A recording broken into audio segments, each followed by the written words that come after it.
दोस्तों आज मैं जो वीडियो लेके आऊँ वो हमारी पैनल के रिगार्डिंग है कि हमारे एलसीडी एलडी के पैनल में वोल्टेज कैसे बनते हैं और अलग अलग पैनल में वोल्टेज का बनाने का जो मेथड है कंपनी यूज़ करती है वो कैसे यूज़ करती है। इससे पहले मैं थोड़ा बता दूं कि मैंने जो वीडियो डाली हैं हमारे जितने हमारे नॉन स्मार्ट या 4K मदरबोर्ड हैं उसकी वीडियो मैंने डाली है कि हमारे मदरबोर्ड में वोल्टेज कैसे बनते हैं। तो इसके बाद मैं अभी जो वीडियो डाल रहा हूँ इसमें हमारे पैनल के रिगार्डिंग वीडियो है। तो इसमें जितने भी हमारे पैनल आते हैं जैसे हमारे 32 इंच में 40 इंच में कुछ नॉन जीआईपी पैनल होते हैं, कुछ जीआईपी पैनल होते हैं। जो नॉन जीआईपी पैनल होते हैं हमेशा वो साइड में गेट कफ होते हैं, हमेशा याद रखना। और जो जीआईपी पैनल होते हैं साइड में गेट कफ नहीं होते। जैसे एमआई के पैनल आते हैं हमारे वो नॉन जीआईपी पैनल होते हैं। नॉन जीआईपी पैनल में हमेशा साइड में गेट कफ होंगे। तो जीआईपी पैनल में गेट कफ नहीं होते। सबसे पहली तो मेन बात यह है, जैसे हमारा ये सिंगल कफ पैनल है। तो इस पैनल में जैसे ये हमारा 40 इंच का पैनल का स्केलर बोर्ड है, ये हमारा 32 इंच के स्केलर का चैनल का 32 इंच पैनल सिंगल कफ का पैनल का बोर्ड है, ये स्केलर बोर्ड है। ये हमारा 32 इंच सिंगल कफ पैनल का बोर्ड है। तो सभी में जो वोल्टेज बनते हैं वो कैसे बनते हैं थोड़ा मैं इसमें आपको बताने लगा हूँ। और हमारे ये टीकॉन बोर्ड में देखो वोल्टेज कैसे बनते हैं सारा इस डिटेल से बताने लगा हूँ। क्योंकि सभी में जो एक कॉमन स्टेज होती है, देखो सभी में वोल्टेज बनाने की एक कॉमन स्टेज होती है।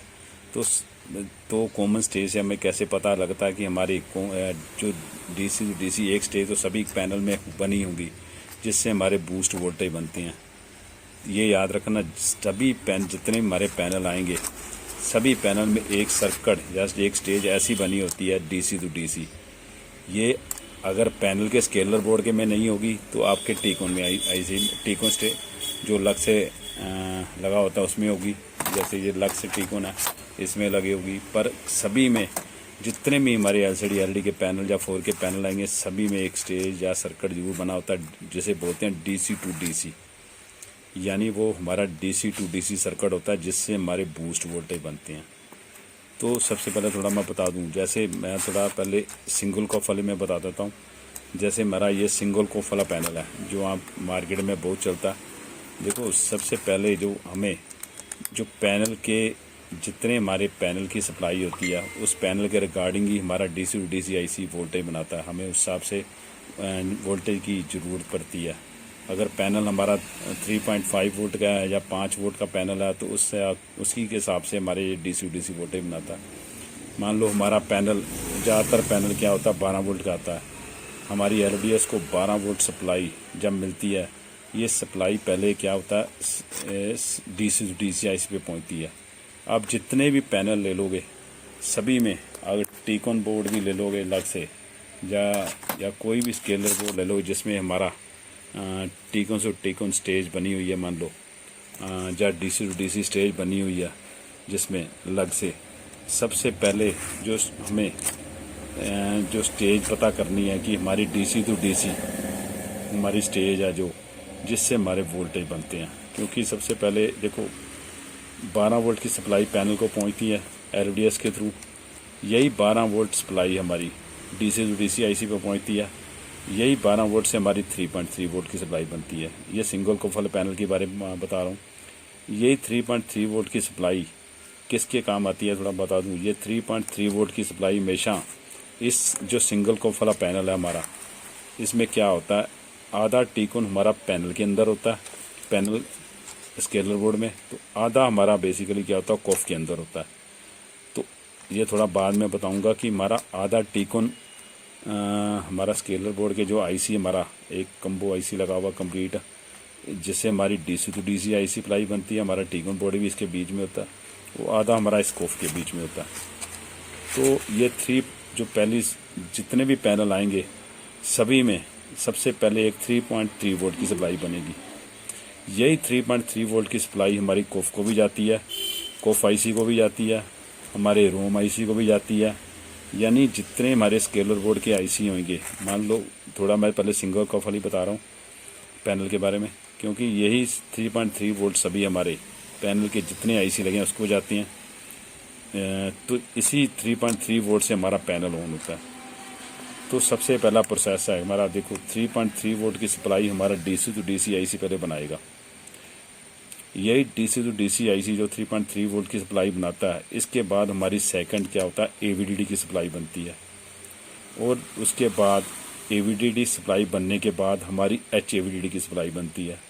और एच एवीडीडी सप्लाई के बनने के बाद हमारी वीजीएच सप्लाई बनती है। और वीजीएच सप्लाई बनने के बाद हमारे वीजीएल सप्लाई बनती है। वीजीएल सप्लाई के बनने के बाद हमारी वीकॉम की सप्लाई बनती है। यानी जो मैं सप्लाई बता रहा हूँ आपको, देखो ये जो कुछ हमारे पैनल होते हैं सिंगल कोफ, कुछ में तो सप्लाई बनाने का तरीका अलग अलग होता है, पर जितनी ये डीसी टू डीसी सभी पैनल में सप्लाई बनाएगा, सभी में ये सप्लाई बनेगी जो मैंने आपको बताई है। क्योंकि यही सप्लाई हमारी पैनल को चलाने के लिए, हमारी जैसे वीजीएल और वीजीएच वोल्टेज है हमारे गेट कफ को ऑपरेट करने के लिए, गेट को ऑन ऑफ करने के लिए, और जो वीकॉम वोल्टेज होते हैं हमारे पिक्सल को कंट्रोल करने के लिए होते हैं वोल्टेज। यानी ये वोल्टेज हमें चाहिए जिससे हमारा सारा पैनल चलता है। क्योंकि इसके अगर ये वोल्टेज नहीं बनेंगे, हमारा पैनल में कई प्रॉब्लमें आती हैं, प्लेन डस्टर आ जाएगा, या लाइनें आ जाएंगी, या वर्टिकल बार आ जाएगी, ऐसी प्रॉब्लमें आ जाती हैं। तो ये तो हो गया सिंगल कोफ वाला पैनल। जितने हमारे सिंगल कोफ वाले पैनल हैं सभी में ये थ्योरी काम करती है। तो थोड़ा मैं बता दूं आपको, जो हमारे सिंगल कोफ पैनल नहीं होते, जैसे हमारा ये 40 इंच का पैनल है, इसमें थोड़ा लग से इन्होंने सर्किट बनाया होता है। तो थोड़ा मैं बता दूं, ये 40 इंच पैनल में इन्होंने थोड़े लग से वोल्टेज बनाए होते हैं। देखो जितने पहले मैंने बताया आपको, हमारी हर पैनल में एक टीकोन स्टेज जरूर होती है। जैसे हमारे सिंगल कोफ वाले पैनल में देखो आधा टीकोन इसमें बना होता है, आधा टीकोन हमारे सिंगल कोफ में के अंदर होता है। पर जितने ज़्यादातर पैनल बड़े आएंगे उसमें क्या होता है, देखो थोड़ा बता दूं, उसमें सबसे पहले एक टीकोन, जिसे हम टीकोन बोर्ड लग से बोलते हैं। देखो ये टीकोन बोर्ड है। देखो ये टीकोन बोर्ड क्यों बोलते हैं, क्योंकि इसमें टीकोन आईसी लगा होता है।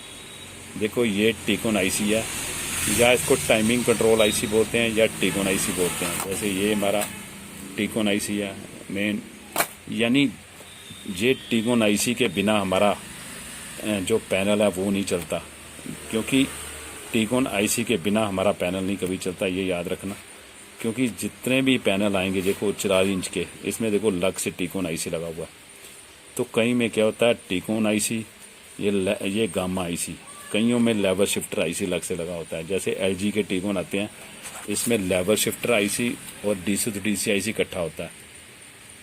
तो ये जो 40 इंच वाला पैनल है, देखो ये कैसे काम करता है। इसके स्केलर बोर्ड में सारा इन्होंने टीकोन भी बीच स्केलर बोर्ड के अंदर बनाया होता है, और डीसी टू डीसी आईसी भी स्टेज सारी इसके अंदर होती है। तो थोड़ा मैं बता दूं, ये हमारा जो बेसिकली 40 इंच में, देखो थ्योरी वही काम करेगी। सबसे पहले पैनल को हमारे 12 वोल्ट जाएंगे, 12 वोल्ट सीधा हमारे डीसी टू डीसी आईसी पहुँचते हैं। इससे हमारी एक 3.3 वोल्ट की सप्लाई बनती है। यानी सबसे पहली हमारी 3.3 वोल्ट की एक कॉइल, और हमारी जो 3.3 वोल्ट की सप्लाई जो हमारा डीसी टू डीसी आईसी बनाता है, सबसे पहले हमारी टीकोन आईसी को जाती है, और यही 3.3 वोल्ट की सप्लाई ईप्रोम पे जाएगी, यही हमारी गामा आईसी पे जाएगी। अगर लेवल शिफ्टर आईसी लगा हुआ तो लेवल शिफ्टर पे भी जाएगी। यानी इस 3.3 वोल्ट की सप्लाई सब जो हमारी अलग अलग स्टेज को जाती है, और यही 3.3 वोल्ट से हमारा बेसिकली सारा पैनल चलता है। पर एक बात बता दूं, 3.3 वोल्ट की सप्लाई जैसे टीकोन को जाती है, यहाँ से एक इनेबल का सिग्नल हमारा डीसी आईसी को जाता है। जैसे ये डीसी आईसी को एक इनेबल वोल्टेज जाते हैं, तो इससे हमारे क्या होता है, एक एवीडीडी वोल्टेज बनते हैं। जैसे स्विचिंग होती है, AVDD voltage, VGH voltage, VGL voltage बनते हैं। और एक बात बता दूं मैं आपको, ये जो हमारा टीकोन आईसी है, इसको चलाने के लिए एक 3.3 वोल्ट की सप्लाई की ज़रूरत होती है, एक हमारी 1.8 वोल्ट की सप्लाई रैम सप्लाई होती है हमारी। जैसे सिंगल कोफ वाला पैनल है, इसमें भी 1.8 वोल्ट की एक सप्लाई बनती है। एक स्टार्टिंग पे एक 3.3 वोल्ट की सप्लाई बनती है, 1.8 की, क्योंकि ये हमारा सिंगल कोफ मतलब में हाफ टीकोन होता है। हाफ टीकोन सिंगल कोफ के अंदर होता है, हमारा हाफ टीकोन हमारे आईसी के अंदर होता है। तो ये बेसिकली कईयों में तो ये एक छोटा सा ट्रांजिस्टर, एक 3 पिन का रेगुलेटर आया, छोटा सा आईसी लगाया होता है, जिससे हमारे 1.8 वोल्ट की सप्लाई बनती है, या 1.2, या हमारी जिसको रैम वोल्टेज बोलते हैं, जो हमारी बेसिकली क्या होता है, एक टीकोन आईसी को जाते हैं। तो ये सबसे ज़्यादा ज़रूरी है। और जिसके बाद हमारे एक देखो 3.3 वोल्टेज पहले बनेंगे, फिर हमारी जैसे स्विचिंग होगी स्टार्ट हमारी VGH वोल्टेज बनेंगे। VGH वोल्टेज बनने के बाद हमारे VGL वोल्टेज बनेंगे। फिर हमारे क्या होता है, जैसे अगर कई बार क्या होता है, जैसे हमारे अलग अलग पैनल में जैसे हमारे AVDD वोल्टेज बनते हैं, वैसे ही एक HFDD वोल्टेज बनते हैं। देखो अलग अलग पैनल में अलग अलग हिसाब से है। देखो एक HFDD वोल्टेज बनते हैं, फिर VGH, VGL, VCOM वोल्टेज। और VCOM वोल्टेज कैसे बनते हैं, देखो VCOM वोल्टेज बनाने के लिए इन्होंने देखो जो हमारे AVDD वोल्टेज हैं जो हमारे यहाँ बनेंगे, ये सीधा हमारे गामा IC को जाते हैं। गामा IC में जो रेजिस्टेंस लगी होती हैं, वोल्टेज डिवाइडर सर्किट बना होता है, जैसे 1.2 से लेकर 16-17 वोल्ट तक डिवाइड होते हैं, अलग अलग वोल्टेज निकलते हैं। इससे हमारे बेसिकली एक 7.8 वोल्टेज जो हमारे बेसिकली क्या होता है, जितने हमारे सोर्स कफ होते हैं 1 2 3 4 अलग अलग पैनल में, सभी में एक याद रखना, एक सोर्स कफ को VCOM वोल्टेज और हमारे AVDD वोल्टेज आते हैं। ये बेसिकली हमारे जो पैनल के पिक्सल होते हैं उसको कंट्रोल करने के लिए, अगर हमारे VCOM वोल्टेज अगर नहीं जाएंगे, हमारा पैनल नो कंट्रास्ट हो जाएगा, या नेगेटिव पिक्चर आएगी, या ब्लैक एंड वाइट पिक्चर आएगी, ऐसा फॉल्ट आ जाता है। ये VCOM वोल्टेज सबसे ज़्यादा ज़रूरी होता है, जो हमारा बेसिकली क्या होता है, गामा IC बनाता है। तो एक और कई हमारे एक स्टेज और होती है हमारी, थोड़ा बता दूं, जैसे हमारा टीकॉन IC है, टीकॉन IC के अंदर ही लेवल शिफ्टर IC होता है। देखो कईयों में क्या होता है, लेवल शिफ्टर IC अलग से नहीं लगा होता। जैसे इस स्टेज में देखो टीकॉन IC लगा, रोम IC लगा, रेगुलेटर लगा, गामा IC लगा, जहाँ हमारा DC to DC IC लगा हुआ, VCOM वोल्टेज के लिए लगा हुआ IC, पर इसमें लेवल शिफ्टर IC नहीं लगा हुआ। लेवल शिफ्टर IC हमारा देखो जो टीकॉन के अंदर ही बना होता है। कई जो पैनल आते हैं या कई टीकॉन आते हैं, पैनल के स्केलर बोर्ड के अंदर टीकॉन IC लगा होता है, उसमें अंदर बना होता है। जैसे हमारा LG का ये टीकॉन है, देखो इसमें टीकॉन IC, टाइमिंग कंट्रोल IC ये है, हमारा लेवल शिफ्टर IC, और बेसिकली क्या है अपने दूसरा DC to DC IC इसी के अंदर ही होता है। ये हमारा रोम IC है। तो ये छोटी सी नॉलेज थी कि हमारा पैनल में वोल्टेज कैसे बनते हैं, क्योंकि सबसे ज़्यादा ज़रूरी है। थोड़ा एक मैं ट्रिक को बता दूं कि हमें वोल्टेज की पहचान करनी कैसे है। देखो जितना हमारे VGH वोल्टेज होते हैं उसके हाफ हमारे AVDD वोल्टेज होंगे, 1-2 वोल्टेज ऊपर नीचे हो सकते हैं, और उसके हाफ हमारे HFDD वोल्टेज होंगे। ये आप बड़े ध्यान से देखना। और जितने हमारे HFDD वोल्टेज होते हैं, खास करके मान लो 7-8, उतने हमारे VCOM वोल्टेज होते हैं। ये वोल्टेज की थोड़ी जजमेंट है, पहचान है अलग अलग पैनल में, मतलब पहचान इसी तरीके से कर सकते हो, हाफ वाफ करके। तो ये जो तरीका है मैंने बताया आपको, पैनल में वोल्टेज को कैसे ट्रेस करना है, और हमारी जो गामा IC कैसे स्टेज काम करती है, VGL कैसे काम करती है, और टीकॉन IC कैसे काम करता है। तो थोड़ा मैं बता दूं, ये हमारा टीकॉन जैसे हमारी स्टेज बनी हुई है, इसमें देखो ये हमारा LG का टीकॉन बोर्ड है, ये हमारा सैमसंग का टीकॉन बोर्ड है, देखो ये हमारा वीडियोकॉन का टीकॉन बोर्ड है। देखो इसमें सारी थ्योरी वैसे ही काम करती है। देखो इसमें टीकॉन IC लगा हुआ है, DC to DC IC लगा हुआ है, लेवल शिफ्टर IC लगा हुआ है, यानी सभी में जो प्रोसेस यही है। पर किसी ने टीकॉन के अंदर इनबिल्ड बना दिया लेवल शिफ्टर IC, किसी ने बाहर बना दिया, पर सभी में आप जो एक स्टडी करोगे कि सभी में ये स्टेज हमें चाहिए होती हैं पैनल को चलाने के लिए। तो तभी मैंने सारा डिटेल से बताया कि हमारा पैनल को कौन कौन सी स्टेज होती हैं। ये सभी स्टेज सभी पैनल के अंदर होगी, पर बनाने का उसको सर्किट का अलग अलग डिज़ाइन किया होता है सभी पैनल के अंदर।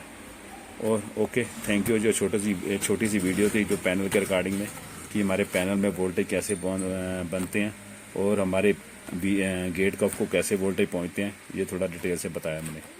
ओके, थैंक यू दोस्तों।